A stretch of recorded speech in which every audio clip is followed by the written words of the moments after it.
Con la palabra al día, Familia Carmelita, Delegación General, Santito Brasma de Colombia.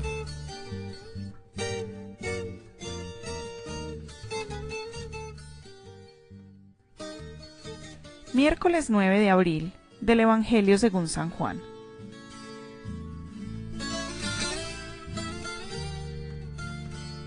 En aquel tiempo dijo Jesús a los judíos que habían creído en él: Si permanecen en mi palabra, serán de verdad discípulos míos, conocerán la verdad y la verdad los hará libres. Le replicaron: Somos linaje de Abraham y nunca hemos sido esclavos de nadie. ¿Cómo dices tú, serán libres? Jesús les contestó: en verdad les digo, todo el que comete pecado es esclavo. El esclavo no se queda en la casa para siempre, el Hijo se queda para siempre. Y si el Hijo los hace libres, serán realmente libres. Ya sé que son linaje de Abraham, sin embargo tratan de matarme, porque mi palabra no cala en ustedes. Yo hablo de lo que he visto junto a mi Padre, pero ustedes hacen lo que le han oído a su padre.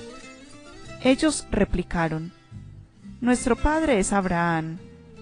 Jesús les dijo: Si fueran hijos de Abraham, harían lo que hizo Abraham. Sin embargo, tratan de matarme a mí, que les he hablado de la verdad, que le escuché a Dios, y eso no lo hizo Abraham. Ustedes hacen lo que hace su padre. Le replicaron: Nosotros no somos hijos de prostitución, tenemos un solo Padre, Dios. Jesús les contestó: Si Dios fuera el Padre de ustedes, me amarían, porque yo salí de Dios y he venido, pues no he venido por mi cuenta, sino que Él me envió. Palabra del Señor. Si el Hijo del Hombre los hace libres, serán libres, dice el Señor. Hoy se cumplen 77 años del asesinato de Jorge Eliezer Gaitán. Señala la efeméride el inicio de la violencia en Colombia. Poco sabemos de él, especialmente las nuevas generaciones. Oigamos una pequeña reseña de su vida y el aparte de uno de sus discursos.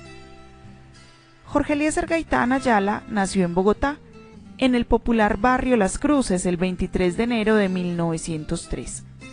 Egresado de la Facultad de Derecho de la Universidad Nacional de Colombia.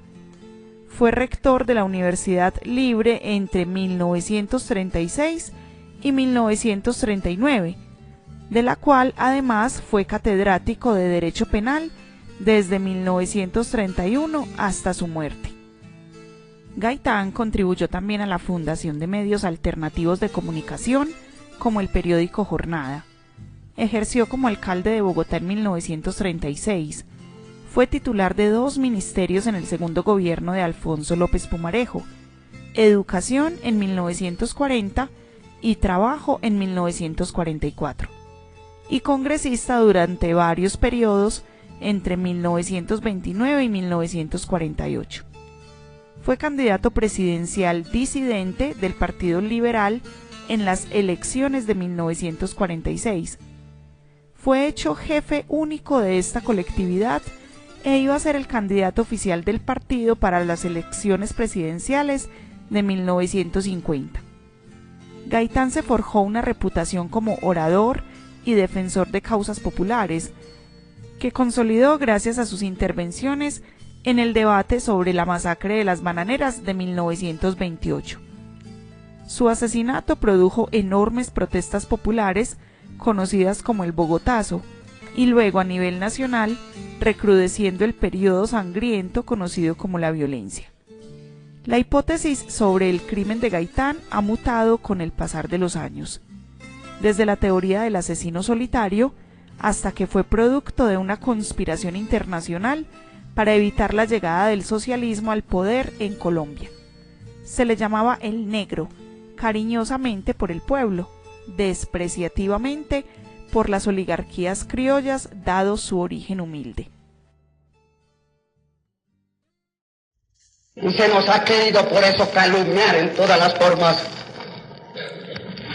para sembrar en el ambiente el criterio de que somos un movimiento desbordado, anárquico y violento. Y la oligarquía conservadora y liberal conjugan el mismo lenguaje. Y saben que ese es un recurso bajo y menesteroso. 2 años de este grandioso movimiento que ha presentado manifestaciones, movimientos populares que la historia de Colombia no registraba, y apenas si un insensato en Cali lanzó una piedra, que yo soy el primero en criticar, piedra que todavía no se sabe si tiene una mano conservadora o liberal o unionista o comunista o gaitanista que la haya lanzado. Y se eleva eso como un motivo doctrinario para oponerse a nuestra doctrina y a nuestra batalla. Como si alguien desconociera lo que son las batallas políticas en Inglaterra y en Francia, y en Estados Unidos y en Italia, y en América toda. Como si aquí yo no hubiera sentido en las calles y en las plazas en mis tiempos de muchachada el fuego de las pistolas conservadoras en el propio corazón de la capital de la República. Como si no pudiera calificar la doctrina conservadora por la cal y el tubo de acueducto que sufrimos.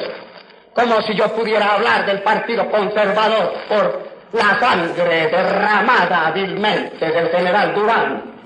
Como si no pudiera hablar del Partido Conservador por la sangre de las bananeras o la sangre de los obreros sacrificados en Barranca o en Bogotá. Yo no cometo esas injusticias porque soy repugnante a la noción moral, y yo tengo una fe profunda en que el equilibrio moral se cumple con la misma inexorable realidad que el equilibrio biológico, que el equilibrio fisiológico, que el equilibrio cósmico. Porque es que yo no soy transigente de ahora. Yo tengo para orgullo mío que cuando era un muchacho de universidad en el 2º año y se desarrollaba con conveniencias para mi partido una campaña contra Marcos Fidel Suárez, cuando yo la creía injusta, el primer artículo de mi vida en defensa, no de un conservador, sino de un hombre justo, ultrajado por sus propios partidarios y mis copartidarios. El primer artículo, digo, que escribí, que mi pluma escribió, fue un editorial del Nuevo Tiempo, recogiendo esa injusticia contra Marcos Fidel Suárez. Y me parece que soy un hombre que un día en el Consejo de Ministros, cuando un modesto juez conservador era sometido a la calumnia por razón de sus actuaciones, y yo sabía que era injusta y que él era justo, planteó en un Consejo de Ministros su retiro. Si no se rectificaba aquello para salir a defender la honra de un humilde juez conservador, porque el hecho moral del juez conservador estaba para mí por encima de todas las demás conveniencias, ya que la moral para mí representa algo que no tiene una objetividad conservadora y una objetividad liberal.